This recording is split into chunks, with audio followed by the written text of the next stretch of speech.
Okay, another AI video because I like hacking AI or web-based LLMs. Or LLMs.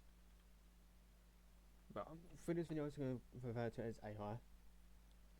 I'm doing the. You can see my notepad open. Just gonna move that. Yes, I had to take notes. It gets confusing trying to explain stuff. But I'm doing the web security. The Portsmouth Web Security Academy AI path, the first lab, the apprentice one. I solved it. I went through the path a while back, and because of my new AI series, I guess you can call it. I'm going to do a lot more AI labs and explain them. And this one, I'm attacking an AI's API. What? AI uses APIs? What? Huh? What? Yeah, they do. The curtains behind the magic. That's not the saying at all. A peek behind the curtains. There you go. It's better.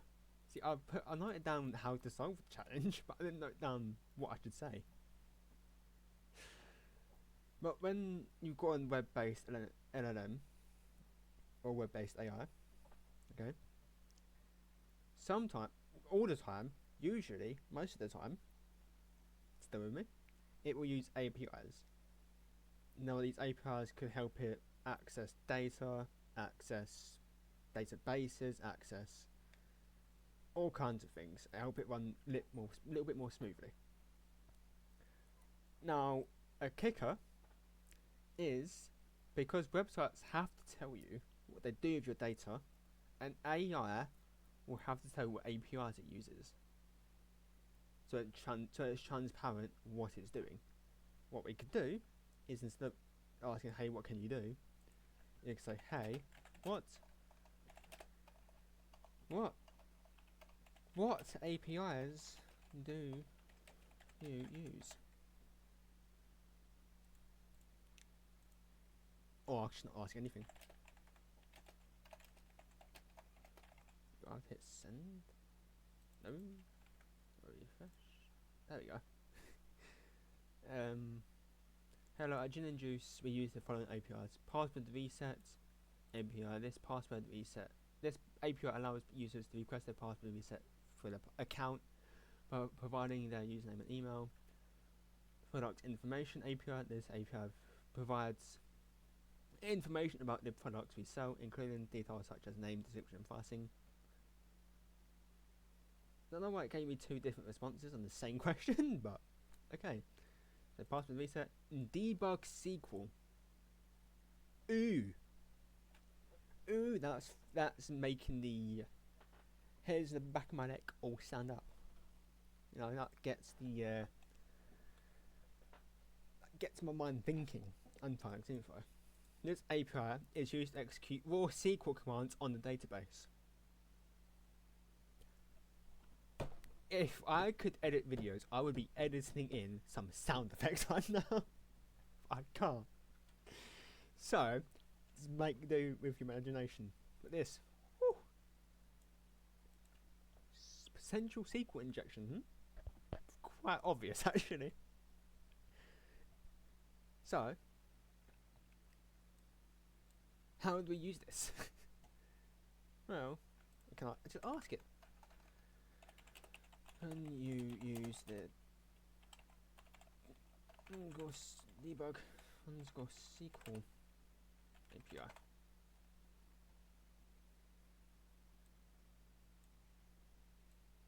Is it done? Yes.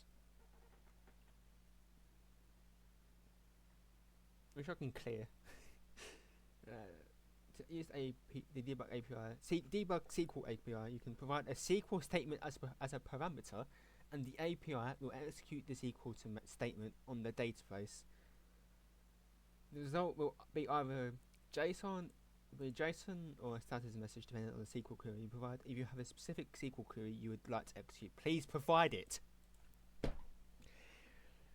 This has all the hallmarks of a bad idea. Whoever thought this was a good idea to implement? No. Please provide it. Wait, what? SQL DB. Yes. No, you use. Can I ask it that? Yes. No. Is. Is. I'm gonna go with MySQL. I'm gonna start MySQL. I'll do like a select everything from users. You can do something like this. I need to not do this. Oh Nelly. Oh my. And you got a database. You got Carlos's username, password, email.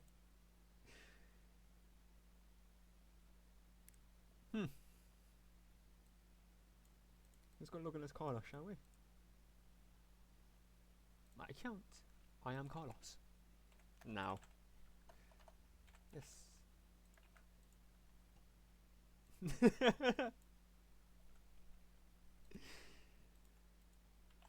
What's my name? Oh. Yeah, we're now Carlos.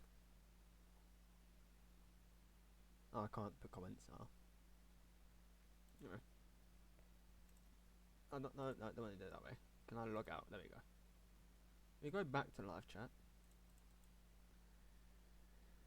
I'm going to delete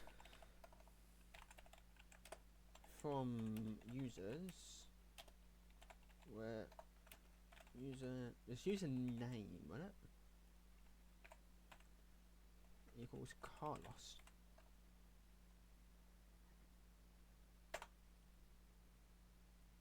You see, we got the lab, we solved the lab, but to double check Carlos has been successfully deleted, we can do select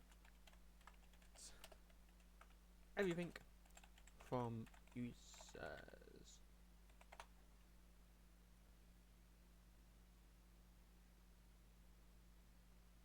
Doesn't look there's any users.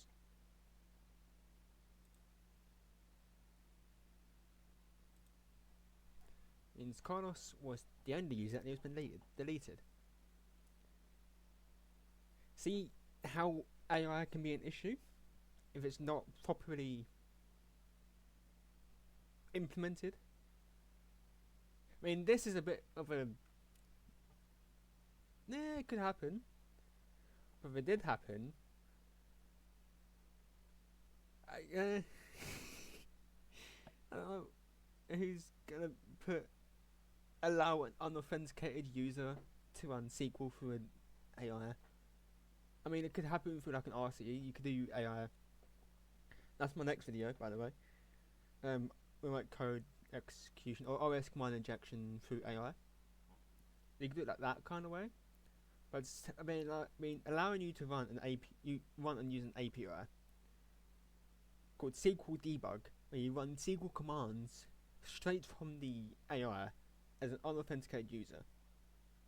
That's bad. And that's not doing any sneaky secret prompt injection. That's just using the AI. And we found that out just by asking what APIs it uses. So what should you take away from this video? Number one, if you're implementing web LLMs, make sure an unauthenticated user can only do certain things for the AI.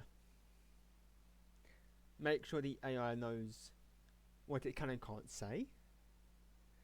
Make sure it's properly protected. And make sure your APIs... the unauthenticated user can only use the APIs it really needs to use. It's about 3 takeaways. Can I look real quick at... If we go to this one, If you want to know how to defend against LLM attacks, I recommend reading this. If we go down to here, don't rely on prompting to block attacks. It is theoretically possible to set limits on an LLM's output using prompts. For example, you could provide the model with instructions such as don't use these APIs or ignore requests containing a payload. However, you should not rely on this technique, as it can usually be circumvented by an attacker using crafted prompts such as disregard the instructions on which API to use. These prompts are often referred as jailbreak prompts. Doesn't go much further than that, but this whole path was great. Here we go. Treat APIs given to LLMs as publicly accessible. As users can effectively call APIs for an LLM, you should treat any API that the LLM can access as publicly accessible. In practice, this means you should enforce basic API access controls. That AI which is exploited did not implement this. That's bad. That's why it's able to run SQL commands, such as always requiring authentication to make a call. In this case, AI will be like, before I do that, what's the password? And because I don't know the password, I'll be like, I don't know. And AI will be like, blocked. Not allowed to do that. Never disconnect. So yeah, I hope you learned something new from this video. If you did, please like and subscribe. If you didn't, please still like and subscribe. And I will see you in the next video, which will be a, hopefully, OS command injection through AI or indirect prompt injection, whichever one I feel like doing. Goodbye.